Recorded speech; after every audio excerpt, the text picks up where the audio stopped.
আসসালামু আলাইকুম।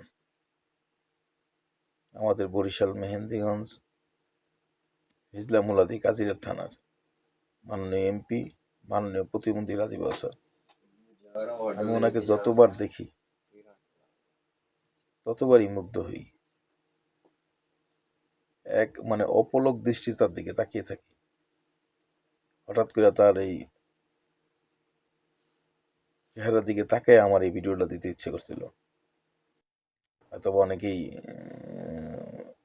তার দিকে তাকাইলে বুঝতে পারবেন।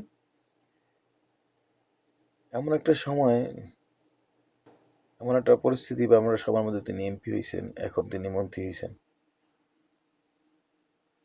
বাংলাদেশের ঈদ মৌসুম সামনে নিয়ে, এবং এমন একটা মানে সেকশনে তিনি মন্ত্রী হয়েছেন এখানে ঈদ মৌসুমে জনগণের চলাচল সবচেয়ে বেশি, এবং নিরাপদ চলাচলের জন্যই তাদের এই চেষ্টা। আপনি দেখেন আমাদের মাননীয় মন্ত্রীর চোখের গোঠাগুলা কালো হয়ে গেছে। দীর্ঘ 17 বছর দৌড়ের মধ্যে ছিল, শান্তি ছিল না, ঘুম নাই, নিদ্রা নাই, হামলা মামলায় জর্জরিত ছিলেন।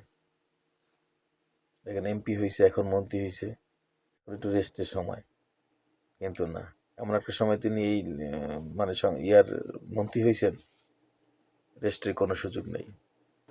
আপনি দেখেন আমি মন্ত্রী হওয়ার পর থেকে ঈদ মৌসুমে আমি যেখানে তাকাই সেখানেই রাজীব হাসানকে দেখি, মাননীয় প্রতিমন্ত্রীকে দেখি, সবসময় মিডিয়ার সামনে তাকে দেখি। আজকে হঠাৎ করে আমার তার দিকে তাকায় এমন হয়েছে যে তার চোখের কোঠাগুলা কিরকম কালো হয়ে গেছে অর্গুমা থাকার কারণে, পর্যাপ্ত রেস্ট না পাওয়ার কারণে তার চোখের কোঠাগুলো কিরকম কালো হয়ে গেছে। তো তাকাইলেই বুঝতে পারবে কি পরিমাণ তার চোখের কোঠাগুলো কালো হয়ে গেছে, কি পরিমাণ পরিশ্রম তাকে এখন করতে হইতেছে। আপ্রাণ চেষ্টা করতেছেন নিরাপদে মানুষ যাতায়াত করতে পারে, বাড়িতে যাইতে পারে এবং আসতে পারে। তারপরে মাঝে মাঝে দুর্ঘটনা হইতেছে। আসলে দুর্ঘটনা তো আমি আর আপনি কেউ দায়ী না, দুর্ঘটনার জন্য তো কেউ ব্যক্তিগতভাবে দায়ী না, দুর্ঘটনা তো দুর্ঘটনাই। ওনাকে দেখে আমার খুব খারাপ লাগছে যে কতটা পরিশ্রমী উনি। আর চোখের দিকে তাকাইলে কেমন খারাপ লাগে, চোখের কোঠাগুলো খুব কালো হয়ে গেছে। আপনি আগের ভিডিও দেখেন আর এখনকার ভিডিও দেখেন, দেখেন তার বর্তমান পরিস্থিতিটা কি হয়েছে।